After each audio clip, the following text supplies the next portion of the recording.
Hello, everybody. So I think now that the dust is starting to settle. Olá, pessoal.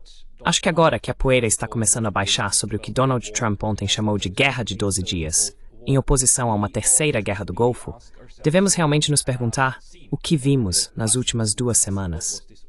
Sobre o que foi tudo isso.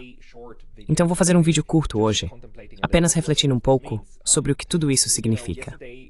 Sabe, ontem ainda parecia que a proposta de cessar-fogo que surgiu do nada da Casa Branca, depois que o Irã lançou mísseis em ou sobre uma base dos Estados Unidos no Catar, a maior da região, era só mais um ardil. It seemed as if though this was just another ruse. I mean, the ceasefire agreement could have been another ruse just in order to. Quero dizer, o acordo de cessar-fogo poderia ter sido mais um ardil, apenas para novamente fazer o Irã se sentir seguro e aderir a ele, e parar de atacar Israel pouco antes de talvez iniciar outro ataque ao Irã. Porque já os 2 primeiros ataques vieram do nada e foram celebrados pelos Estados Unidos e Israel como uma grande surpresa e um grande sucesso, já que conseguiram fingir que ainda havia diplomacia em andamento, enquanto, na verdade, os ataques estavam sendo planejados. E não me entenda mal, isso ainda é uma possibilidade.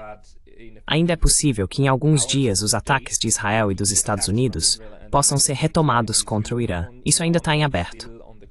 Mas pelo que parece no momento, parece que, na verdade, os 3 lados desse conflito, dessa guerra por procuração, na verdade por razões diferentes, estão concordando em parar os combates por enquanto.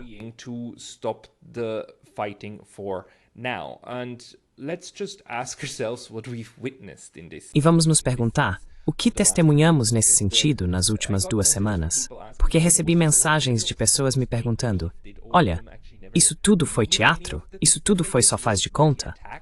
Nenhum deles realmente quis dizer nada do que fizeram? Os ataques aos sites nucleares foram só encenação? Deixe-me dar minha opinião sobre isso. Em primeiro lugar, acho que o que vimos no final, o modo como o cessar-fogo foi anunciado, e o ataque, ou melhor, o contra-ataque à base dos Estados Unidos. Acho que essa última parte foi teatro. As últimas declarações dramáticas de Teherã e de Tel Aviv, isso foi teatro. E Donald Trump então se apresentando como o grande pacificador que anuncia um acordo e tudo mais, isso é teatro. Mas o que vimos no começo, isso definitivamente não foi teatro.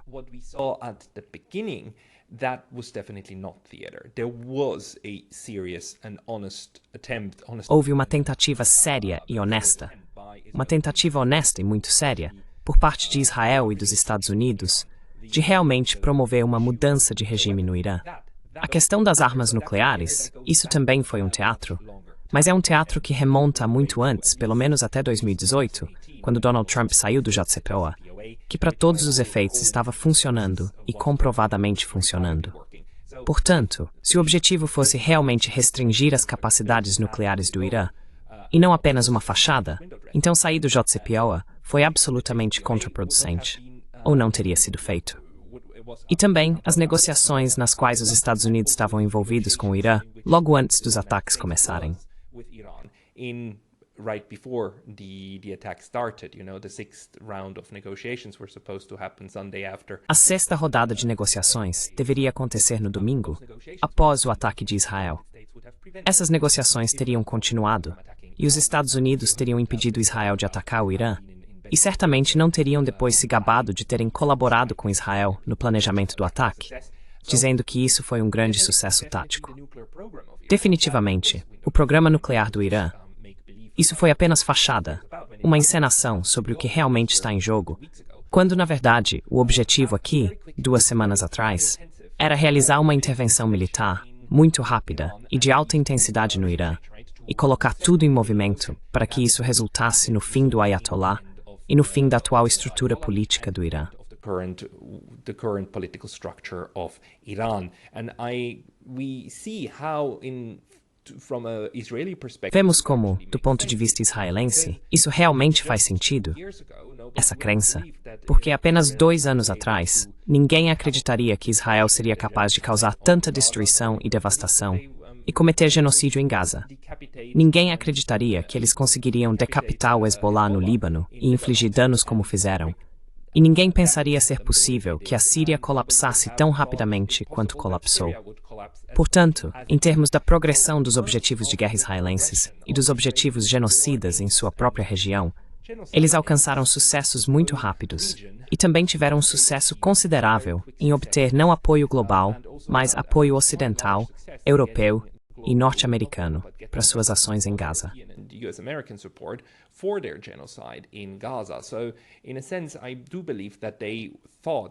Então, de certa forma, acredito que eles realmente pensaram que essa cadeia de sucessos e de progresso, do ponto de vista deles, poderia ser continuada e levada para o Irã. Além disso, Israel ficou sob bastante pressão nas semanas que antecederam o ataque ao Irã por causa da mudança de narrativa em relação a Gaza e do aumento da atenção da mídia, também com a flotilha que Greta Thunberg apoiou, que não conseguiu chegar a Gaza, mas pelo menos alcançou um grande público e aumentou a conscientização sobre a situação absolutamente horrível em Gaza. E tudo isso junto, acredito, foram razões pelas quais Israel decidiu que aquele era o momento de tentar a sorte e realizar um ataque total contra o Irã. Há muitos indícios de que os israelenses subestimaram seriamente a capacidade do Irã de resistir a tal ataque.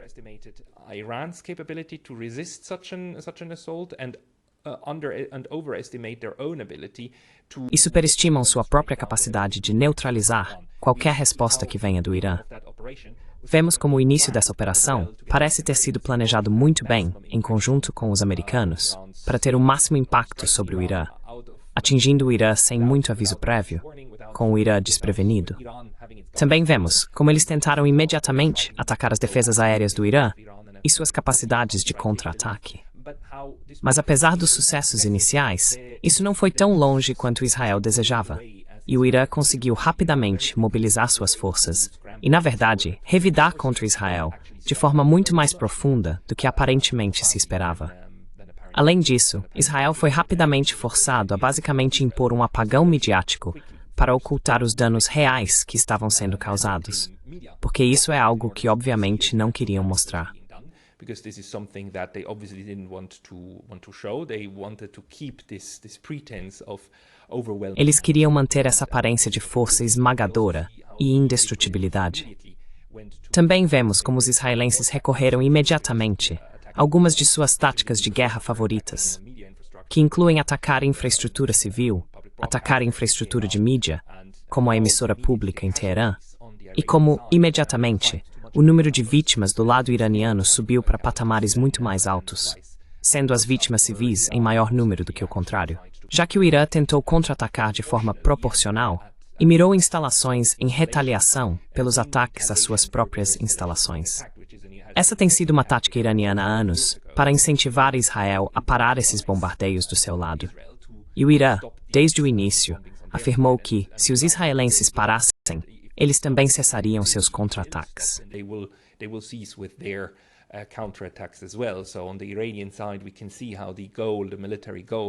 Do lado iraniano, podemos ver como o objetivo militar, era forçar Israel em algum momento a simplesmente parar de atirar, o que também se encaixou muito bem nos dias finais da guerra. O que esperamos será a guerra de 12 dias, e não voltará a acontecer, quando basicamente Donald Trump disse: agora um cessar-fogo é obrigatório. E os iranianos puderam dizer: viu, dissemos desde o início, uma vez que os israelenses parem, então estamos dispostos a parar nossos contra-ataques também. Então tudo isso foi, na minha opinião, uma abordagem bastante séria.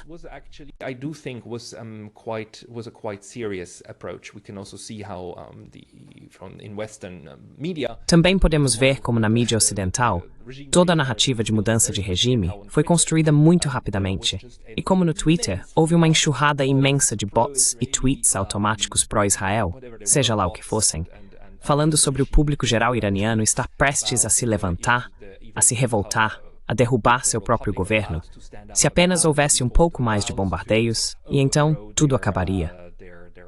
E sabemos que isso era pura fantasia, porque qualquer um de nós que está em contato com a diáspora iraniana e colegas iranianos, mesmo os colegas muito críticos, aqueles que não apoiam o regime atual, todos recebemos o retorno imediatamente via WhatsApp e nossos canais de que não.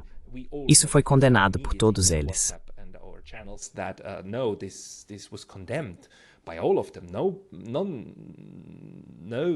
Não, nenhum. Nenhum iraniano sensato, que pensa corretamente, na verdade, neste momento, deseja mais bombardeios em seu país. Isso teve o efeito oposto. Fez com que essas pessoas se unissem em torno da bandeira e dissessem: olha, isso é exatamente o que a Guarda Revolucionária sempre nos disse, que os israelenses querem nos atacar e agora estão prestes a fazer isso. E claro, muitas pessoas, os iranianos, inclusive os iranianos anti-regime, viram o que aconteceu na Síria, viram o que está acontecendo, o que aconteceu na Líbia, estão vendo o que está acontecendo no Líbano e certamente também na Palestina. Certo? E o ataque, o massacre de civis inocentes em todos esses países, depois que as estruturas de poder caíram, é tremendo. The power structures fell is tremendous. No Iranian can want something for this to happen. Nenhum iraniano poderia querer que isso acontecesse, exceto pelos ideólogos mais ardorosos do outro lado. Aquelas poucas pessoas que você poderia ver com a bandeira do Shah e coisas do tipo. Mas, de modo geral, a grande maioria dos iranianos parece ter realmente se unido em torno do governo iraniano e ficou satisfeita que os contra-ataques ocorreram. Agora, esse é um resultado que Israel não esperava. E a cada dia que o atual governo iraniano sobreviveu e que os ataques de decapitação que ocorreram não eliminaram os mais altos níveis da liderança, mas sim oficiais militares de alto e médio escalão, a cada dia que sobreviveram, eles realmente descobriram como contra-atacar essa ofensiva e também como repor seus quadros.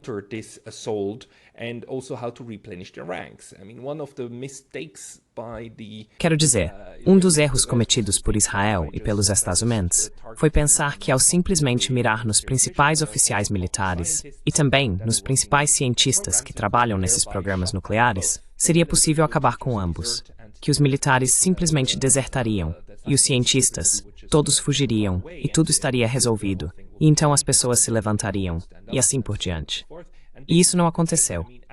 Na verdade, as fileiras militares foram rapidamente preenchidas por oficiais mais jovens, que ainda tinham muitos e muitos anos de treinamento, e estavam sendo preparados justamente para esse tipo de situação.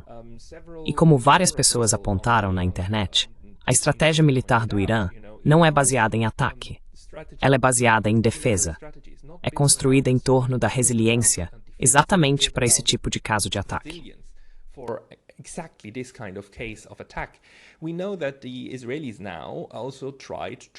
Sabemos que os israelenses também tentaram usar muita guerra psicológica, não apenas no Twitter, mas também por meios diretos, ligando para pelo menos 20 generais iranianos de diferentes lados e ramos das Forças Armadas e ameaçando-os, dizendo que matariam eles, suas esposas e seus filhos, se não gravassem imediatamente vídeos declarando que fugiriam do país ou jurariam lealdade a um governo sucessor. Essa abordagem fracassou. Nenhum desses generais realmente gravou tais vídeos, mas houve uma tentativa muito séria de criar uma situação em que o Estado iraniano, os pilares do governo, especialmente os militares, colapsasse, e isso não aconteceu. Agora, o que isso levou, com o tempo, foi ao desespero do lado israelense, certo?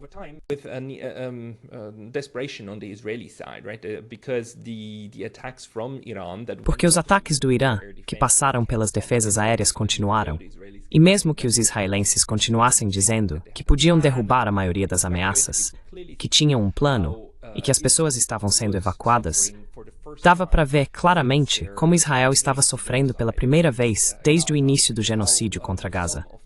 Como parte da população deles estava começando a sofrer seriamente. E não há nenhum bom sinal de melhora se essa ofensiva continuar. E não há nenhum bom sinal de que os israelenses ou os americanos conseguiriam neutralizar rapidamente as capacidades de mísseis dos iranianos. Embora parte do estoque de mísseis estivesse sendo reduzido, ele estava sendo reduzido muito mais rapidamente do lado de Israel, o que é um grande problema estratégico e uma vulnerabilidade. Então, o que estamos aprendendo com esse episódio?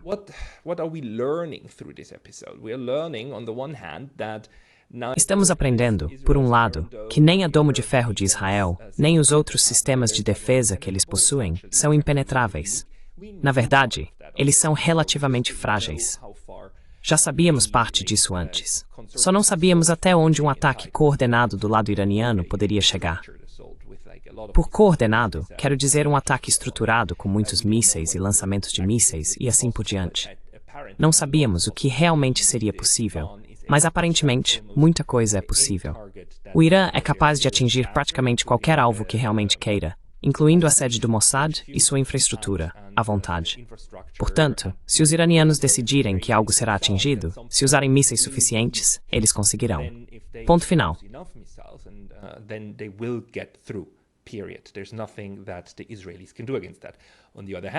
Não há nada que os israelenses possam fazer contra isso. Por outro lado, o mesmo vale para o Irã. Basicamente, qualquer infraestrutura que eles tenham acima do solo pode ser alvo dos israelenses e americanos com seus sistemas. Até mesmo o espaço aéreo do Irã, aparentemente, é bastante fácil de penetrar, mesmo com caças e com esses bombardeiros B-2 que os Estados Unidos começaram a usar do sábado à noite até o domingo à noite sobre o Irã, e com os quais conseguiram atingir os locais nucleares. Agora, ao-me-se claro que locais nucleares não foram destruídos, pelo menos não completamente. Houve danos.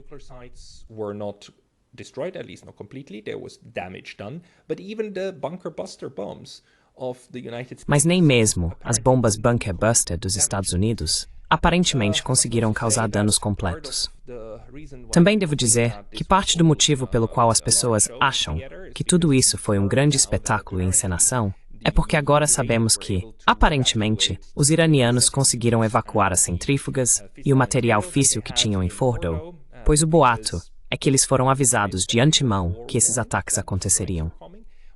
Ao mesmo tempo, os americanos conseguiram evacuar sua base no Catar e já calibrar seu sistema de defesa, porque aparentemente os iranianos os avisaram que atacariam essa base, e que isso foi uma retaliação calculada para salvar as aparências e depois poder encerrar as hostilidades.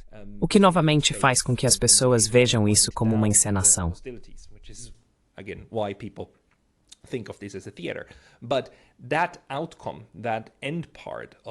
Mas esse desfecho, essa parte final do episódio, acho que não foi prevista no início.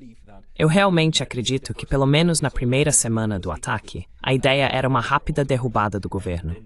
E então, quando isso não aconteceu, o desespero tanto em Tel Aviv quanto em Washington começou a aumentar. Em algum momento, tivemos diferentes opções na mesa. Uma dessas opções era uma desescalada calculada e que salvasse as aparências, que aparentemente foi o que aconteceu. O ataque a Fordow e o uso de bombas perfurantes de bunker ainda faziam parte disso. Novamente, acho que no fim das contas, sim, fazia parte do drama de tudo isso, mas não desde o início. Não acho que os americanos tentaram usar bombas perfurantes de bunker e destruir essas instalações, sabendo que seria impossível. Mas acho que eles queriam tentar e ver o que aconteceria.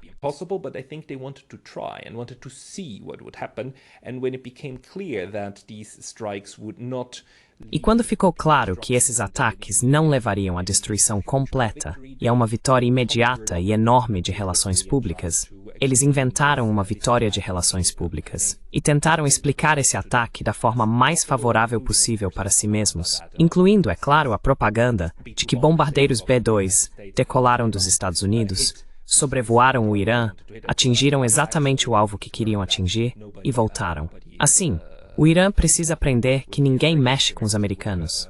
Os americanos fazem o que quiserem. Além disso, todo o apoio diplomático que os Estados Unidos e Israel receberam para seus ataques altamente ilegais contra um Estado-membro da ONU, tudo isso faz parte da narrativa de sucesso que o Ocidente agora tenta projetar. Mas ainda assim, em termos estratégicos amplos, é um fracasso, porque não levou à mudança de regime definitiva. Strategic terms, failure because it didn't lead to the ultimate regime change. And in this sense, it was a very... E nesse sentido, foi um teste muito forte para o Irã e suas capacidades. É um teste do qual, pelo menos por enquanto, os iranianos saem ilesos. Também está claro, porém, que isso não será o último episódio de envolvimento militar entre os Estados Unidos e Israel, de um lado, e o Irã do outro. De certa forma, é uma continuação de uma escalada gradual dos estudos contra o Irã. Não se esqueça de que no início de 2020, os americanos, Donald Trump, mataram o mais alto general da Guarda Revolucionária, o Sr. Soleimani, quando ele estava em Bagdá. Os israelenses atacaram dentro do Irã e mataram o líder do Hamas, que era hóspede de Estado na época em que o novo presidente do Irã, o Sr. Raisi, foi empossado. Isso foi um ataque.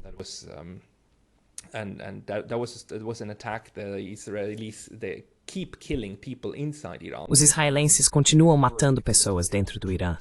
Eles continuam usando atividades secretas para matar cientistas. Eles fazem isso constantemente. O Irã está sob ataque. O Irã está sob ataque há muito tempo, mas o nível de violência vinha se mantendo relativamente baixo. Agora, novamente, nos últimos anos, israelenses e americanos conseguiram eliminar muitos dos aliados do Irã na região. Claro, na mídia, eles geralmente são chamados de proxies, porque a palavra proxy é reservada para o Irã e para o lado do mal do mundo, enquanto a palavra aliado é reservada para os Estados Unidos e seus amigos. Então, o fato é que o Irã perdeu vários de seus aliados na região, e agora este foi um momento em que Israel se sentiu encorajado a tentar eliminar o grande alvo, o chefão final, por assim dizer, nesse jogo tão complexo. Mas o Irã prevaleceu. But the Iran prevailed, but that's not to say that they won't try again. Mas isso não quer dizer que eles não vão tentar de novo. Provavelmente vão tentar de novo, porque isso é outra coisa que estamos aprendendo agora. Quero dizer, quando se trata da beligerância ocidental contra estados que eles não gostam e sobre os quais já construíram uma narrativa muito bonita de como são malignos, então nada vai detê-los. Quero dizer, temos o direito internacional. Temos as Nações Unidas. E temos todos esses princípios. Mas todos esses princípios não importam em nada quando o Ocidente decide fazer uma mudança de regime ou impor sua vontade sobre os outros. É uma busca por dominação absoluta que essas pessoas perseguem e, em nome disso, descartam qualquer tipo de princípio que possam ter estabelecido antes.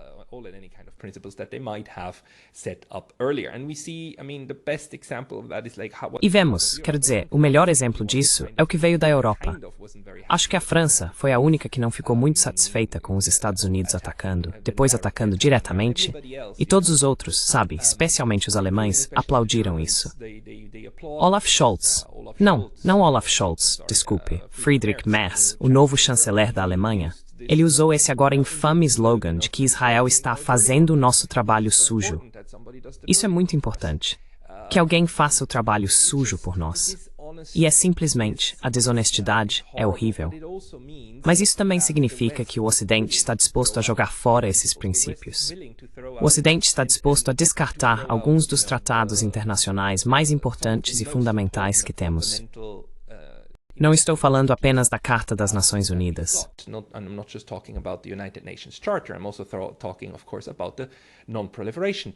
Também estou falando, é claro, do Tratado de Não Proliferação Nuclear, o TNP, que regula e tem sido mais ou menos bem-sucedido desde 1968 em impedir que um grande número de países obtenha bombas nucleares e capacidades de ataque nuclear. Atualmente, ainda vivemos em um mundo com apenas 9 estados com armas nucleares, e isso se deve em grande parte ao sucesso do TNP. 5 estados as possuem legalmente sob o TNP. Os 5 possuidores: China, Rússia, Estados Unidos, Reino Unido e França. E então temos 4 estados que as adquiriram depois, contra as regras do TNP: Índia, Paquistão, Coreia do Norte e, claro, aquele que nunca admitiu oficialmente, mas todos sabemos que possui, que é Israel.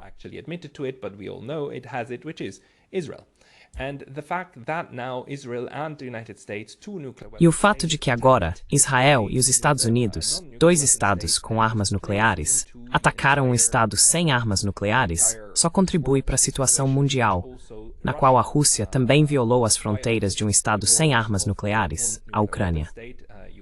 Estamos vendo agora como o regime de não proliferação como ele é, e a promessa do regime de não proliferação, está desmoronando diante dos nossos olhos. Isso está acontecendo não apenas no caso da Rússia contra a Ucrânia, com muita condenação por parte dos europeus, mas assim que a situação se inverte, todos os europeus, todos eles, incluindo também os australianos e os canadenses, dizem não, isso está certo.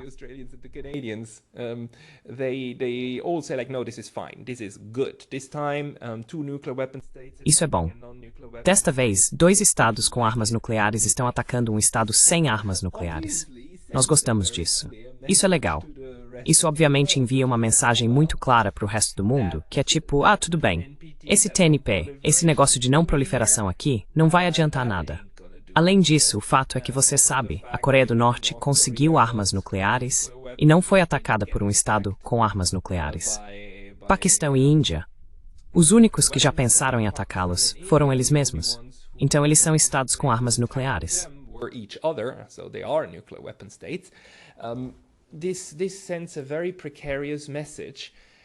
Isso transmite uma mensagem muito precária e uma que eu mesmo, como um pacifista realista convicto, não quero apoiar. Mas isso também me leva a apenas uma conclusão, que é, se você quer segurança de verdade e se você quer uma dissuasão adequada, então bem, armas nucleares parecem ser meio que um pré-requisito para isso, porque o arranjo diplomático que temos, com tratados e com pressão dos pares para não fazer algo, desmorona no momento em que uma das grandes potências realmente decide minar uma menor. Então os estados mais fracos do sistema, e o Irã, que era definitivamente o mais fraco, não são protegidos por esses acordos, de forma alguma. Agora também, uma das coisas que está acontecendo é claro que agora o estoque desse material nuclear físsil, várias centenas de quilos de urânio, não sabemos onde está, onde os iranianos o colocaram.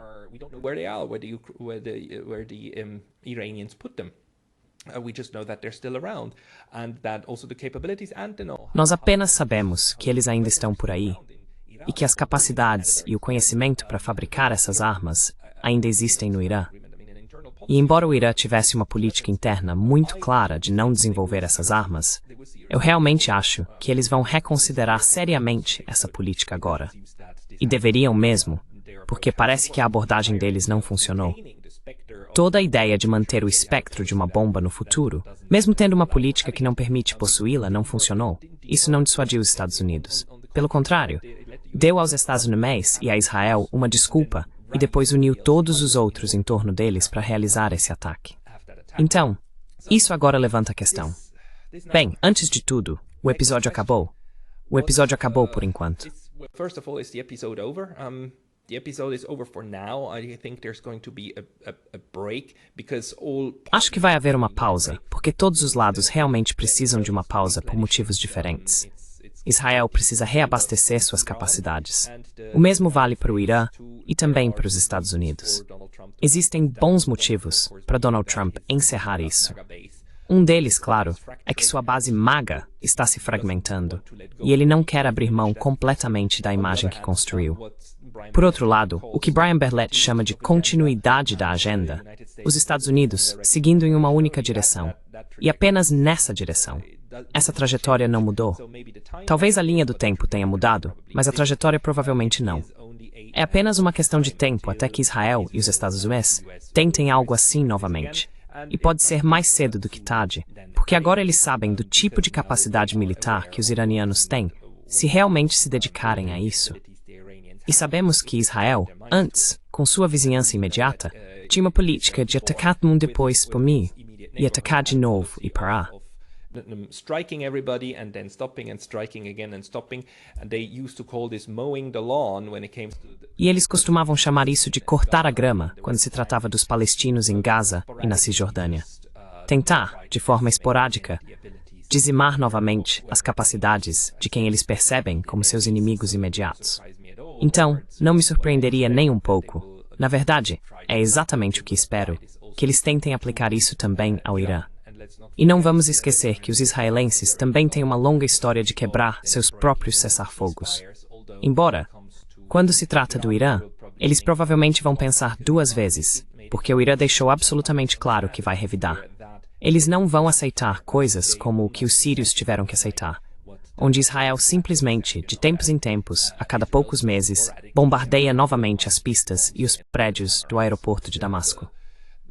The buildings of Damascus airport. They just did that, just like that, because they. Eles simplesmente fizeram isso, assim mesmo, porque podiam, e não havia nada que a Síria pudesse fazer a respeito. Então os israelenses tentaram esporadicamente eliminar parte da infraestrutura que os sírios precisariam para se desenvolver, simplesmente porque podiam. E não havia ninguém no Ocidente que os impedisse. E não havia ninguém poderoso o suficiente para apoiar os sírios e fazer isso parar. Agora, os iranianos tentaram muito mesmo, deixar claro que militarmente isso não teria sucesso com eles. Mas os israelenses também têm um histórico de tentar todas essas operações secretas. E mais uma coisa que vimos, é claro que o Irã é muito ruim em agir contra operações secretas. Muito ruim em desmantelar células adormecidas dentro do Irã. Sleeper cells inside Iran, the ability of the Israelis to... A capacidade dos israelenses de simplesmente subverter estruturas iranianas, espionar os iranianos, saber onde estão os generais e mirar nos cientistas e assim por diante. Todas essas habilidades estão do lado dos israelenses, e eles as utilizam para causar o máximo de dano e obter o máximo de proteção, com elementos de surpresa.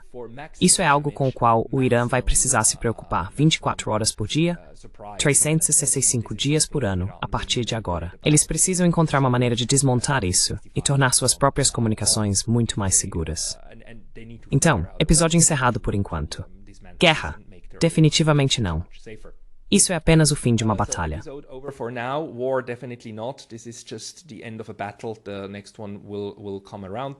O próximo vai acontecer porque sabemos que os Estados Unidos e Israel estão totalmente determinados a destruir o Irã. O que novamente é tão irônico, porque o motivo, especialmente as pessoas no Ocidente e na Europa, têm dito que isso é justificável, é porque o Irã tem gritado morte a Israel e morte à América, quando na verdade está absolutamente claro que são eles que estão tentando erradicar o Irã e que esse é um objetivo de longo prazo deles. E não preciso repetir todos os indícios que tivemos com todos os planos que existem dos neoconservadores para bombardear o Oriente Médio. 7 países em 5 anos e assim por diante. Sendo que o último deles, é claro, o Irã.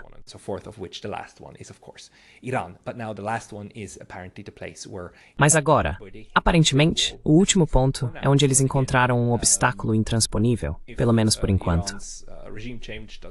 Mas novamente, se a mudança de regime no Irã não acontecer em 2025, pode acontecer em 2026, 2027 ou 2028.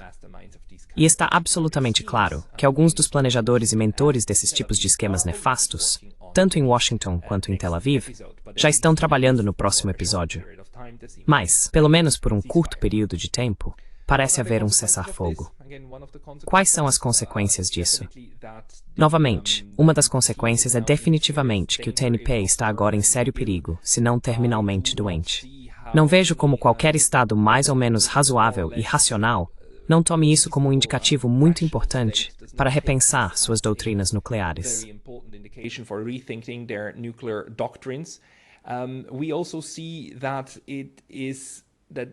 Também vemos que isso está levando a uma insegurança ainda maior no sistema, que algumas das principais suposições que tínhamos desde o fim da Guerra Fria agora estão novamente sendo colocadas em risco e questionadas.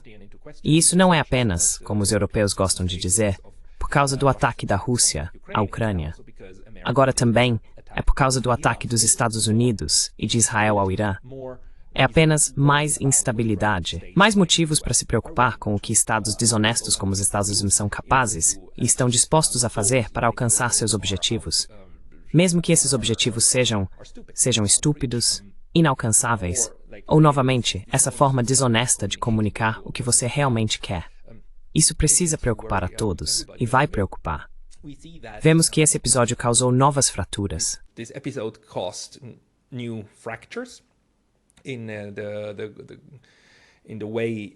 Na forma como diferentes países percebem os outros, vemos que Japão e Coreia do Sul, a alta liderança, o primeiro-ministro do Japão e o presidente da Coreia do Sul, cancelaram sua participação na cúpula da OTAN que está ocorrendo atualmente na Holanda. Aparentemente, eles têm motivos para não quererem ser pressionados a aumentar seus gastos com defesa para 5%. Ambos ficaram insatisfeitos com o ataque dos Estados Unidos ao Irã. Eles não estão alinhados com o restante do Ocidente coletivo em relação ao ataque. Portanto, este é um novo desenvolvimento. De modo geral, acredito que podemos esperar que vários países reavaliem como querem interagir com esses sistemas de alianças, porque podemos ver como eles exercem pressão. These alliance systems, because we can see how they build pressure. We see it right now, how the NATO is working on. Estamos vendo agora como a OTAN está trabalhando para que toda a aliança gaste 5% do PIB em defesa? E como isso está preocupando os países? Também no contexto do que vimos, do que os SOAs aparentemente querem alcançar para seus próprios objetivos estratégicos, mesmo que esses objetivos estratégicos não tenham nada a ver com os interesses europeus. Apesar de todos os líderes europeus terem se unido sob a bandeira dos SOA e dado seu apoio, está absolutamente claro que uma nova guerra do Golfo no Oriente Médio teria efeitos devastadores para os europeus. Isso é especialmente evidente nos níveis mais baixos, quero dizer, para o público em geral. Mas é algo com o qual a atual liderança europeia, realmente abismal, ainda concorda.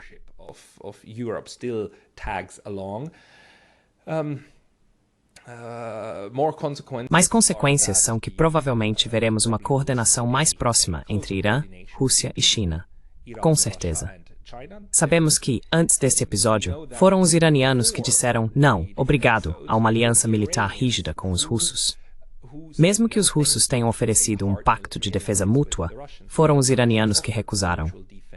Isso gerou algumas perguntas sobre quão sábia foi essa decisão e por que ela aconteceu. Para mim, está claro que os iranianos não confiam em ninguém, o que, na verdade, é uma abordagem muito sensata nas relações internacionais.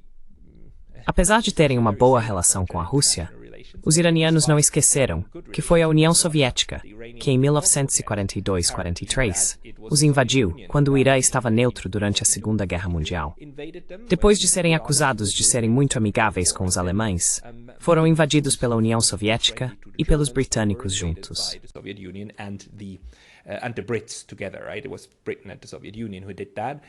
Foram a Grã-Bretanha e a União Soviética que fizeram isso. Isso é algo que ainda parece persistir como uma lembrança até hoje. Existem outras memórias do passado mais recente em que o relacionamento com a Rússia não foi brilhante. Portanto, o Irã está muito ciente de que as relações internacionais têm altos e baixos e que, no fim das contas, o único em quem você realmente pode confiar são seus próprios recursos. A estratégia, até agora, tem sido cooperar com a Rússia e a China, mas sem um pacto real e rígido de defesa mútua. Eles podem repensar isso agora, por pura necessidade. Eu não acho que seja uma boa ideia entrar em um pacto de defesa mútua, mas isso pode se tornar uma necessidade para os iranianos se eles sentirem que isso pode melhorar sua posição de segurança em relação a Israel e aos Estados Unidos. Porque se tentarem novamente, não é preciso algum tipo de elemento de desembolso de war.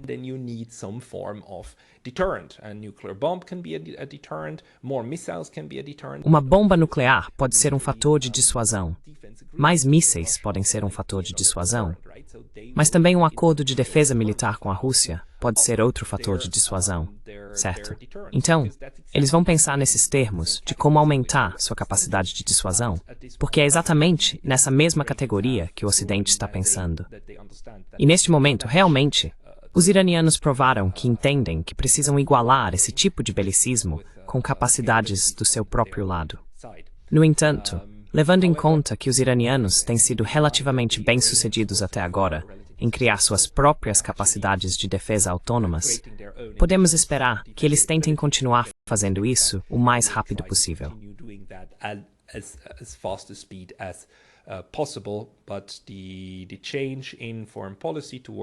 Mas a mudança na política externa em relação à Rússia, e talvez, por necessidade, uma maior integração, pode muito bem estar nos planos. Vimos que os iranianos, antes de revidarem, conversaram imediatamente com os russos quando os americanos realmente os atacaram.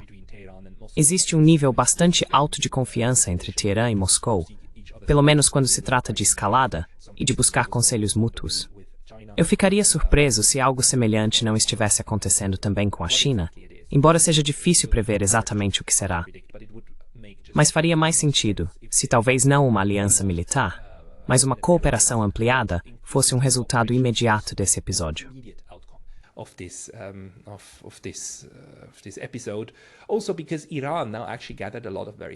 Além disso, porque o Irã agora realmente reuniu muitos dados muito valiosos, dados que tenho quase certeza de que russos e chineses gostariam de ter, em relação ao que esses sistemas dos Estados Unidos foram capazes de fazer, o que o Irã conseguiu detectar, com que tipo de tecnologia do lado deles eles conseguiram detectar, o que pôde ser interceptado, o que não pôde ser interceptado, quais tecnologias funcionaram e quais não funcionaram. Tenho quase certeza de que há um grande interesse da China e da Rússia em saber mais sobre isso e provavelmente uma disposição do Irã em participar dessas discussões, se eles conseguirem algo em troca dessas duas superpotências. Então, no geral, isso torna todos menos seguros. Esse foi um momento horrível. Espero que a crise imediata tenha acabado. This was a horrible moment. I do hope the immediate moment is over. I don't think the war is over. I think ceasefire is the right. Eu não acho que a guerra acabou. Acho que cessar fogo é a forma correta de colocar isso. É muito triste dizer isso. Mas não vejo nenhum motivo para acreditar que o conflito estrutural que Israel e os Estados Unidos querem com o Irã e querem com a Rússia e a China, porque deveríamos assumir que isso acabou. Todos nós agora aprendemos que mesmo que Donald Trump fosse honesto, ou seja honesto em seu desejo de diminuir as tensões, o sistema de guerra e belicismo dos Estados Unidos, com todas as diferentes formas pelas quais ele opera através do complexo industrial militar, da propaganda midiática, do lobby israelense, todos esses elementos criam uma pressão constante, por mais guerras, e os europeus estão totalmente integrados a esse sistema.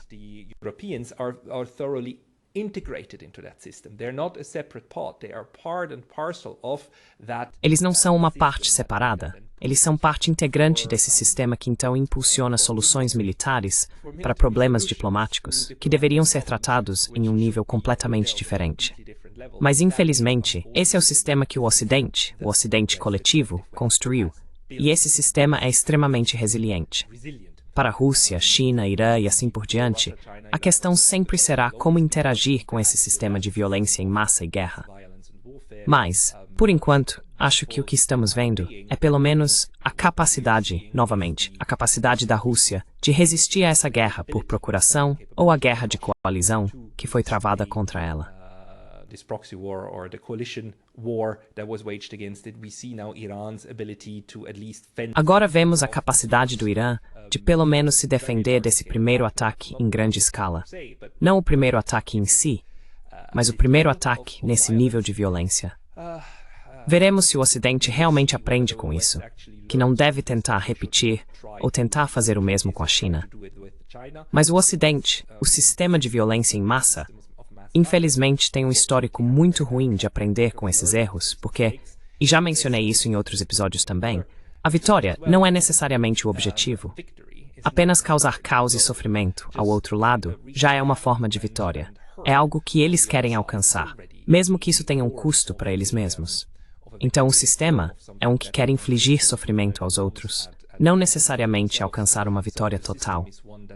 E como John Mearsheimer diz, os Estados Unidos continuam se envolvendo nessas aventuras, e Israel segue nesse caminho sem uma teoria de vitória, porque a vitória não é necessariamente o que o sistema produz. Because victory is not necessarily what the system produces. The system produces violence. Violence is in and of itself part of O sistema produz violência. A violência é em si mesma parte dos objetivos do que o sistema faz. E esse é o desafio que a parte civilizada do mundo, os russos, os chineses, os iranianos, o Sudeste Asiático, a África, a América do Sul, o Sul Global, a parte civilizada do mundo, o Sul Global, está enfrentando. Eles de alguma forma precisam encontrar uma maneira de impedir que esse sistema ocidental de destruição cause estragos desde o início. É uma tarefa muito difícil e, nesse sentido, tem sido mal sucedida porque o sistema já produziu violência e causou de 900 a 1000 mortos no Irã. O que, novamente, o sistema vai considerar como uma pequena vitória. Sabe, é como bom para nós. É, claro, horrível para a humanidade. Mas esse é o mundo em que vivemos. Se algo mais me vier à mente, farei outro vídeo. Muito obrigado pela sua atenção. I will make another video. Thank you very much for your attention.